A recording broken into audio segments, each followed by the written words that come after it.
বাংলাদেশের মিস্ত্রিরা আর আসামের মিস্ত্রিরা মানে ইন্ডিয়ার আসামের মিস্ত্রি গো ডিফারেন্স কি? আমরা তো ইন্ডিয়া থেকে আসছি, আপনারা তো বাংলাদেশি। জি ভাই, পুরো বাংলাদেশের মানুষ না আপনারা? কোন জেলার মানুষ আপনারা?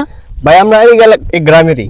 আমরা কিছু কথা জানতে চাই, মানে আসামের যে আপনি কোন কালে মিস্ত্রি ভাইয়ের আছে তাগো জন্য ব্লকটা বানাইতেছি আর কি। জি বলেন ভাই। যে বা যারা বিল্ডিং বানাইতেছে তাগো জন্য বানাইতেছে, সবার জন্য ব্লকটা বানাইতেছি। আসসালামু আলাইকুম বন্ধুরা, কেমন আছেন আপনারা? আশা করছি আপনারা ভালো আছেন, আমিও ভালো আছি। আমি আইসি বাংলাদেশ, আপনারা সবাই জানেন। আর এটা হলো ভাইরাল ইসমাইল, যে ভাইরাল ইসমাইলের বিল্ডিং। হয়তো আপনারা ওনার অনেক কটাই ব্লকে দেখছেন যে এই ভাইরাল ইসমাইল বাংলাদেশের মানে বিল্ডিং দিতেছে। তো আমি বিল্ডিং এর বুকলা আসলাম, আর আমি কিছু তথ্য জানামু আপনাদেরকে। আমিও একটা বিল্ডিং আসামে দিতেছি, হয়তো আপনারা দেখছেন।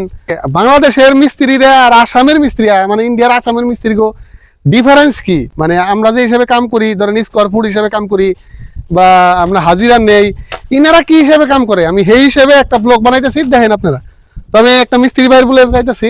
তো এই যে দেখেন কাজ করতেছে, বিল্ডিং এর কাম করতেছে। ভাই ভালো আছেন? জি আলহামদুলিল্লাহ, ভালো আছেন ভাই? হ্যাঁ ভাই, আমরা তো ইন্ডিয়া থেকে আসছি। আপনারা তো বাংলাদেশি? জি ভাই। পুরো বাংলাদেশের মানুষ না আপনারা? কোন জেলার মানুষ আপনারা? ভাই আমরা এই গ্রামেরই। আমরা কিছু কথা জানতে চাই, মানে আসামের যে আপনি কোন কালে মিস্ত্রি ভাইয়ের আছে তাগো জন্য ব্লকটা বানাইতেছি আর কি। জি বলেন ভাই। যে বা যারা বিল্ডিং বানাইতেছে তাগো জন্য বানাইতেছে, সবার জন্য ব্লকটা বানাইতেছি। আপনারা আসলে কি প্রসেসে কাম করেন? যেমন আমার কথা শুনে নেন, যেমন ধরেন আমাদের ইন্ডিয়াতে আমরা স্কোয়ার ফুট হিসাবে নেই। যেমন ধরেন বিটির থেকে নিয়ে কাজ করে দিব, খুঁড়া ছুড়া করে বিটি সিটি করাই দিব, ছাদ ঢেলে দিব, কাঠ খুঁড়া আমাকে মিস্ত্রি গুলাই থাকবো। ধরেন 130, 140 বা 135। বড় বিল্ডিং হলে দাম একটু কম হবো, ছোট বিল্ডিং হলে দাম একটু বেশি হবো। তা আপনারা কি হিসাবে করেন? স্টার্টিং এর থেকে কোন মানে আমাদের দেশের মিস্ত্রিরা শুনবো। আমাদের ভাই আমরা স্কোয়ার ফিটে নেই। হ্যাঁ বলে স্কোয়ার ফুট আপনার 320 টাকা, 350, 300 মানে ডিজাইনের কাম হইলে, বেশি ডিজাইনের কাম হইলে বা সাধারণ ভাবে ডিজাইন ছাড়া কাজ হইলে আমরা 200-250 টাকা ফুট।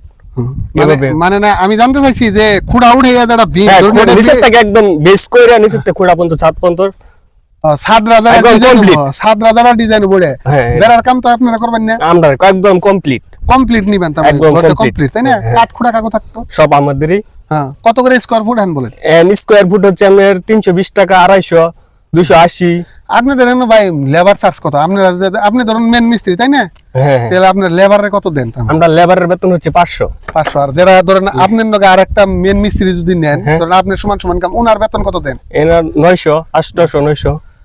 শুনলেন ভাই, বাংলাদেশের লেবারের যারা মজুরি ওটা দেয় 500। আমাদের ইন্ডিয়াতে তাই দেয় 450, 500 দেয়। আর মেন মিস্ত্রি বাংলাদেশের দেশে 900, 800 তাই না? আমাদের কিন্তু পরে আশেপাশে আছে, অল্প ডিফারেন্স আছে। মানে যেহেতু বাংলাদেশের বস্তুর দাম অনেক, ওই অনুপাতে করে রেটটা হয়। তে আমাদের ইন্ডিয়াতে আমি যে কাজটা করতেছি, মেন মিস্ত্রি করতে আছি মানে 700 টাকা, আর লেবার করতে আছি 450। কিন্তু বাংলাদেশে এই বিল্ডিংটাই সেম করতেছে। তো ইনারাত আছে মিস্ত্রির আছে আপনার 900, আর লেবার করতে আছে 500 তাই না?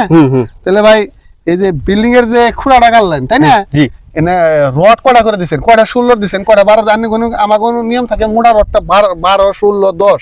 আপনি কোন রডের সাইজটা কি থাকে বলবেন না? আমরা 16 আর হচ্ছে 10। 16। এই বিল্ডিং এ কত রড দিচ্ছেন? এটা 16 আর 10 দিছি। 16 কটা দিচ্ছেন?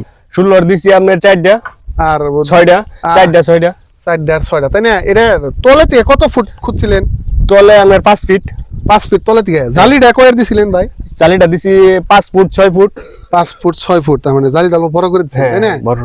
আর এনে খুঁটির সাইজটা কত দিচ্ছেন ভাই? খুঁটির সাইজ আছে 10, 10। এটা কয় তলার ফাউন্ডেশন? এটা 2 তলা ফাউন্ডেশন। 2 তলা তাই না? তো আপনারা যারা দেখতেছেন মানে সিস্টেমটা অল্প ডিফারেন্স আছে। মানে আমাদের ওইখানে হয়তো আপনার খুঁটিগুলা 10, 12 দেয়, এরা 10 ধরতে। এটা বিম কত সাইজের দিবেন? বিম হচ্ছে 10, 12 তাই না? 15। মানে না আপনার একটা গ্যাপ, মানে এই গ্যাপটা হচ্ছে ছোট আছে, এই গ্যাপে 10 পড়বো, অন্য গ্যাপ এটা বড় গ্যাপ আছে ওইটা 15 পড়বো। তাহলে বাংলাদেশে কিন্তু আমি আরেকটা বস্তু দেখছি, এই খুঁটির মধ্যে ছাদ দিছে কোনো বিম দানা। এটা কি সিস্টেম? এটা হচ্ছে কনচাল ছাদ, বিম ছাড়া। ওটা কি টিকবো? ওটা টিকবো। ওটা রড কত দেন? ওইটা ওই আমার আপনার ছাদের মধ্যে বিম হয়। ছাদে রড কত করে দেন? রড ওইটার মধ্যে 16 মিলি রড দিয়ে আর ছাদও বিম হয়, কনচেল বিম হয়। আবার ছাদ ওই 10 মিলি রড দিয়ে ছাদ বাঁধা হয়।